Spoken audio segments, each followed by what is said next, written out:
私はミルと言います。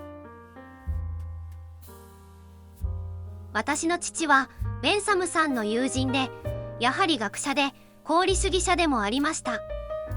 私は学校には行かず、ベンサムさんのアドバイスを受けた父から英才教育を受けました。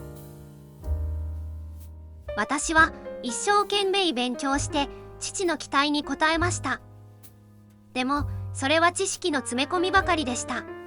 私にとって恐怖ばかりの少年時代でした。その結果、21歳の時に精神の危機を経験したのです。うつ状態となり、何もする気がなくなってしまいました。私は当時流行していたロマン主義に触れるようになりました。しばらくして1歳年下の女性、ハリエット・テイラーと知り合ったのです。彼女は社会運動家で哲学者でもあり、この頃の私の作品の半分は彼女が書いたのも同然です。しかし彼女は亡くなり、私たちの結婚生活は7年しか続きませんでした。さて、私は功利主義者としてベンサムさんと同じように、人間は快楽と苦痛に支配されていると考えています。しかしベンサムさんが快楽に精神的なものと肉体的なものの区別を認めなかったことには納得できません。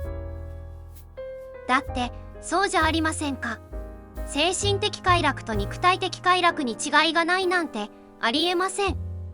お腹いっぱいおいしいものを食べることは快楽です。